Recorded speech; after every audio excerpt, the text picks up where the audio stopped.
We have created a lot of material for our track during previous episodes. With all that material, we can build many different sections for our track to make it sound interesting from beginning to the end. Before we begin, I would like to point out that there are no rules in regarding to track structure. What I'm about to teach are just my preferences that seems to work for me. My typical track structure has intro, first drop, breakdown, second drop and outro. We start building track energy from the ground up with intro and first drop. Then we will bring it all down during breakdown and start building again. Highest peak of energy is going to be during the second drop of the track. That way it feels like track just keeps getting better longer you listen to it. So let's get started. First I'm gonna add ruler track to my project and I will change its type to seconds. Now we can easily see track's duration. I'm aiming for a 2 to 3 minutes long track. This length is not any kind of rule or whatsoever, it's just something that works for me. I've seen 4-minute long tracks and I've also seen 1-minute long tracks, so do whatever feels best for you. I will first sketch out sections of the track using only drums and piano. I will move this stuff out of the way for now. And let's get piano and drums.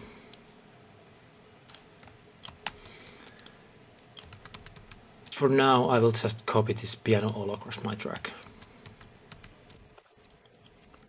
Okay, so I will start with the piano, and I think after 8 bars I want to bring in drums. This is what I call first drop. You may start your track immediately with drums, it's completely up to you, but I like to have a short intro section to set the mood. From now on I will build this track in 8-bar sections. I think after first drop drums could play maybe 16 bars. Then there will be breakdown, and I think breakdown could have same length as intro, so 8 bars. Then I will drop my drums again and do another 16 bars. So this will be second drop. And finally we will have outro, which I think will be only 4 bars. So this section. No drums on the outro. These last 8 bars with the drums will have the highest energy, so this is the point where we will have most of the instruments playing together at the same time. For now I will copy all instruments that we made earlier to this section. I will refer to this as peak of the track. And now let's see how long our track is.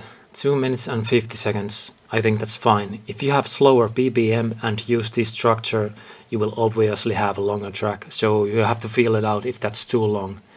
And maybe drop some 8-bar section out of the track. For example, if you want to make shorter track, you could easily just get rid of this breakdown. It's definitely not necessary to have. Like I said earlier, do whatever feels best for you. I think there's only one useful rule of thumb here. You should have some change in every 8 bars. It doesn't have to be anything major. It can be very subtle change. So I will utilize that rule and start distributing my other elements across the track. I think I want my guitar layer and bass to drop here, same time with the drums on the first drop. Then I guess I will copy my guitar all across the track. For the breakdown we're not going to have bass, but for the second drop we are obviously gonna have bass. Then I think we could try dropping main melody here at the first drop immediately. I will copy this for now all across the track, except maybe not the outro. Maybe we could drop this pad here. You see this main melody plays 8 bars and then we want to have some change, so I will introduce this pad after 8 bars, and there's our change. And maybe for the breakdown we could have counter melody playing as well. And we could take a break from the piano, so in the breakdown maybe only guitar, main melody and counter melody. And then for the second drop we're gonna keep counter melody and maybe bring in accent melody. And once we have our peak we will have everything playing together at the same time. And one thing I like to do is to have some sort of percussion playing before the main drum loop drops. So I will play 4 bars of this Foley loop. And I think I will do the same thing for the breakdown. So 4 bars before second drop I will bring in the Foley loop. And one thing that I would like to add is I think I need some kind of ending chord. So I will copy my piano and just use this first chord.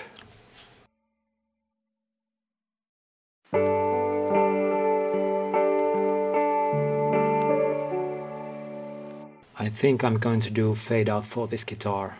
I'm gonna use this gain fader from Frequency to do that. So let's automate that.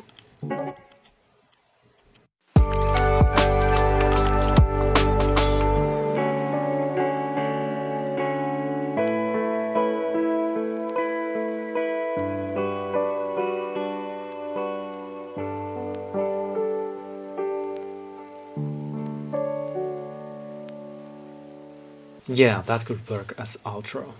Okay, I think we have our basic structure here, but we still need to do something to make the track flow better from one section to another. So next we are going to add some transitional effects. These are typically downlifters and uplifters. Before new section of the track kicks in, we want to build tension with uplifters. And when that section begins, we want to release that tension with downlifters. I'm gonna browse a couple of effects for that purpose. Okay, so here I have a couple of uplifters and downlifters. And I also have one short sweep and this crash. I'm gonna put all of these in the folder. Okay, in most electronic music these effects are very high on volume, so you can really hear and feel the tension build up and release. But in lo-fi you want to make them very subtle. Listeners should barely hear these, but if you take them away you feel that something is missing. These are almost like subconscious effects. So I think I will use this crash in the beginning of every 8th bar. So I want to think of these as pairs. I have one uplifter and then I have downlifter for that uplifter. And I want to use these on the most prominent section changes of the track. So I'm gonna put one for the first drop and also build up. I'm gonna use this different downlifter for the breakdown and different uplifter as well, maybe this one. So these two are now pair and these as well. And for the second drop I want to bring this long uplifter and maybe this downlifter and one more uplifter for the outro. And for this small sweep I think I will use it on the position when there's no other uplifters. So maybe here. Maybe try on the breakdown as well and in here.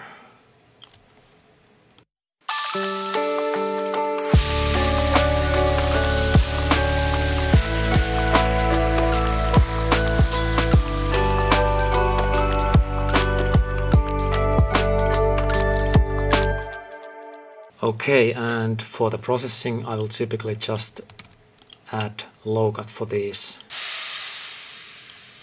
And maybe some high cut as well. I'm gonna mute the rest of these. I'm gonna work them one at a time. So like I said, I want this to be very subtle, so I'm gonna play with the volume.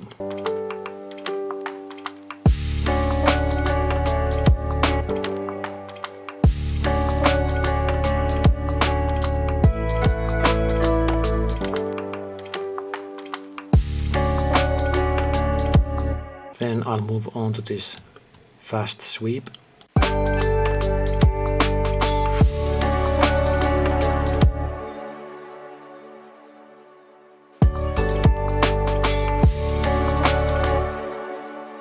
Then we have this downlifter.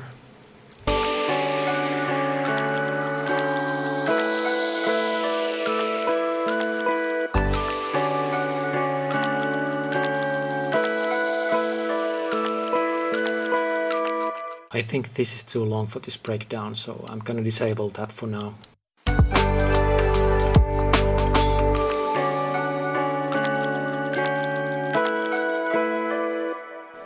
Let's move on to this uplifter.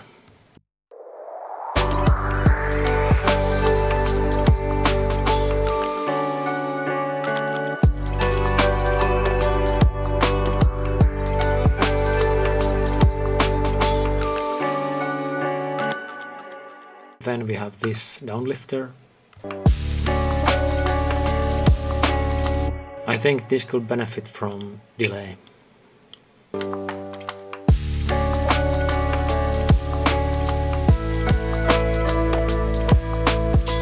Not so sure about that one. I'll come back to it. I'll just finish this other uplifter first.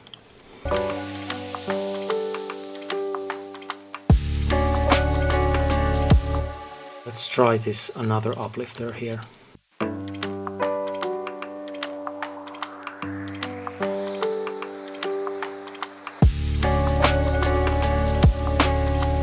Yeah, I think these two works together very well. I'm gonna try this longer one here.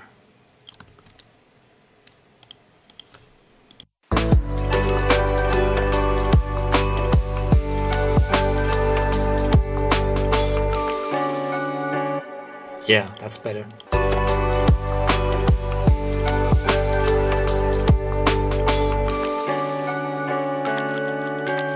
And maybe in the second drop we could use both of these.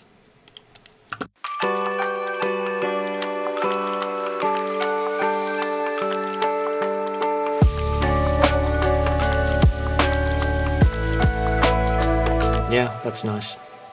We could try this one for the outro, maybe.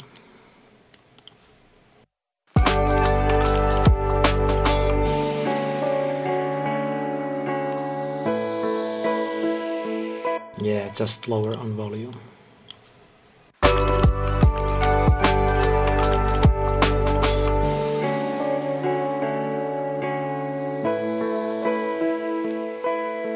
Let's hear this last one.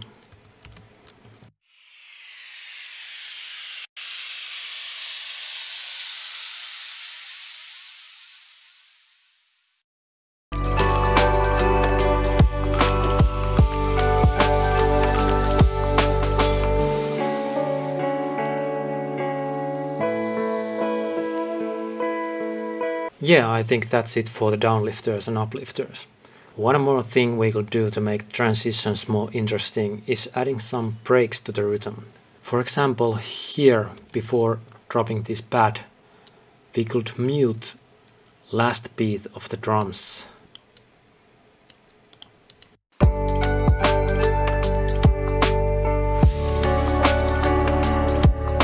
And when we were making drums, I added this vinyl plugin and said we could automate that. So I'm gonna do that in here.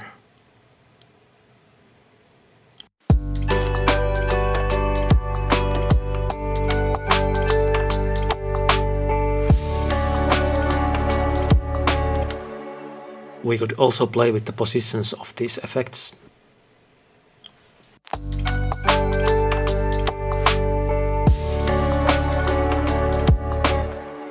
And maybe stop bass from the last beat.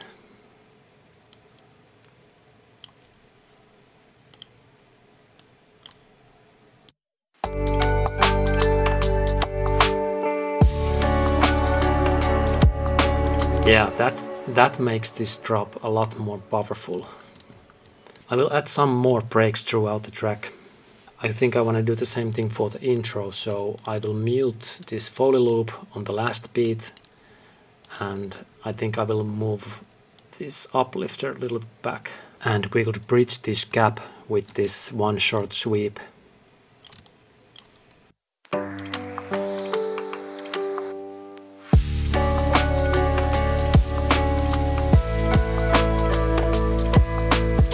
I'm gonna do the same for the breakdown as well.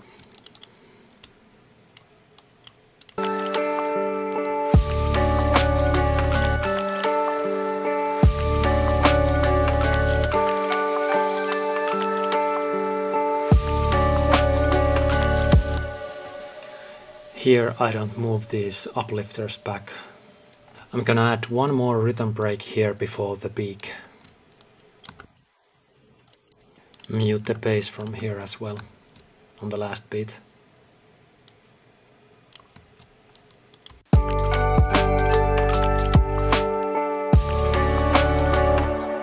And I'm adding vinyl effect here as well.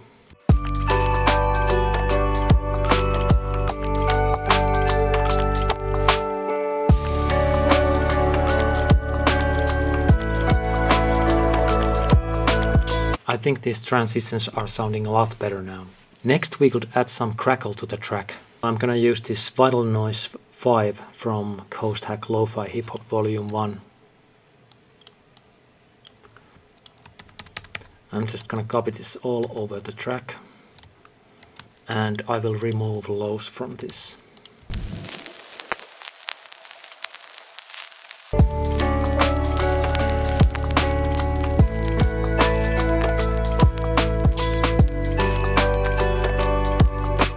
I will also add brick wall limiter for this.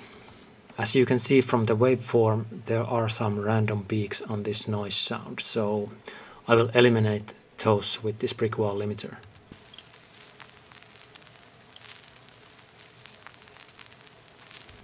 And I will also add sidechain for this. It's completely a matter of preference, but I like to sidechain my noise. I'm using a little bit higher release than I normally use on sidechain compressor. This way I can really hear the ducking on the noise.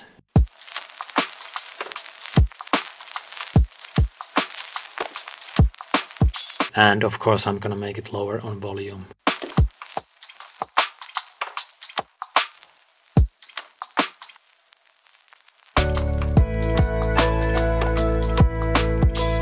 Okay, now we are at the point where we have everything in our track that we need. So I will listen to it all the way from the beginning to the end, and while listening I will be making some notes if I notice something that could be improved. So here we go.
Okay, that's it. We have completed our track structure.